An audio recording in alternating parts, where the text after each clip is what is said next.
আজকে আমি দেখিয়ে দেব বথুয়ার শাক কীভাবে আমি রান্না করি। এখানে আছে 1 কিলো বথুয়ার শাক। এই যে দু জায়গায় আমি অলরেডি কেটে নিয়েছি। আর এতে কী কী জিনিসগুলো চাই সেগুলোও আমি রেডি করে নিয়েছি। এটা কালো জিরে, এখানে আছে রসুন, একটা তেজপাতা আর কাঁচা লঙ্কা। তো চলো কীভাবে করছি আমি তোমাদের দেখিয়ে দিই। প্রথমে কালো জিরে কিছুক্ষণ ভাজতে দিতে হবে, নাহলে তেতো বেরোবে। তারপর তেজপাতা, তারপর রসুন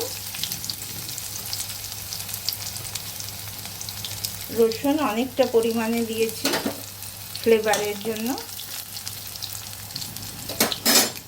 আর তারপর কাঁচা লঙ্কা দিয়ে এগুলো রান্না করছি। আর রঙের জন্য আমি একটু হলুদও দেব। অনেকে শাকে হলুদ দেয় না, বাট একটু করে দিলে কোনো অসুবিধা নেই। এতে রঙও ভালো হবে। আর অন্য কিছু প্রবলেম থাকলে সেগুলো ঠিক হয়ে যাবে। এইভাবে দিয়ে দেব। এবার আমি লবণটাও দিয়ে দেব।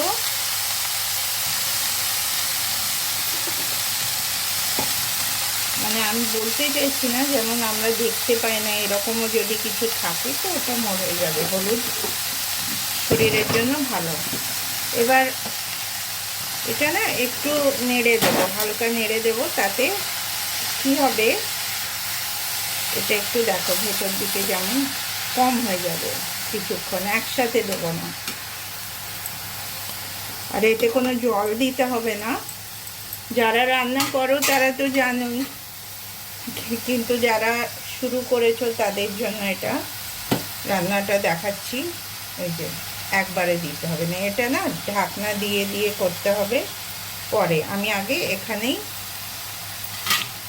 এটা কম করে নেব, নাড়তে চড়তেই কম হয়ে যাবে। তো দেখতে পাচ্ছ এখানে আস্তে আস্তে কম হয়ে যাচ্ছে। আমি জোরটা এখন বাড়িয়েই রেখেছি, কিন্তু পুরোটা জোর বাড়িয়ে করতে হবে না। জোর বেশি দিয়ে করলে কি হবে, পুড়ে যাবে। তো এর নিজস্ব যে জলটা আছে ওটা আস্তে আস্তে বেরোবে, ঠিক আছে? তো এইভাবে আমি এবার হয়ে গেল। এবার আমার সবগুলো শেষ হয়ে গেল। এই যে এটাও আমি কমপ্লিট করে দিলাম। এটা 1 কিলো বোথের শাক, ঠিক আছে? বোথে বলে, আর বাইরে এখানে বথুয়া বলে, ঠিক আছে? যে যেমন বলো, এর টেস্ট খুবই ভালো হয়।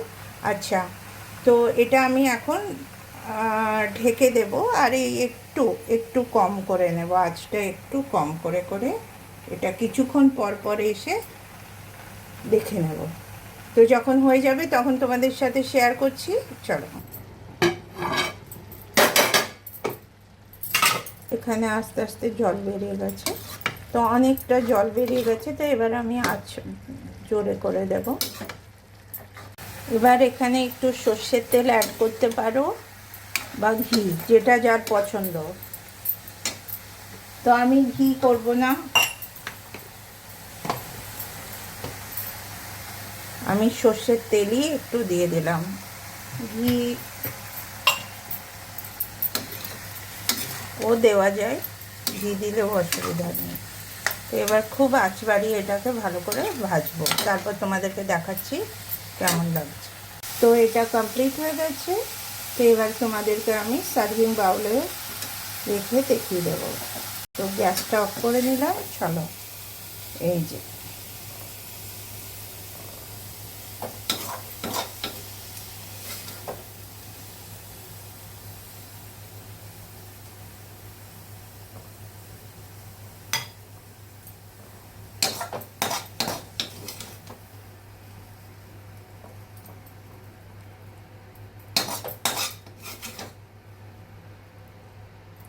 এটা রুটির সাথে, পরোটার সাথে, ভাতের সাথে যেমন ইচ্ছা তেমন খেতে পারো।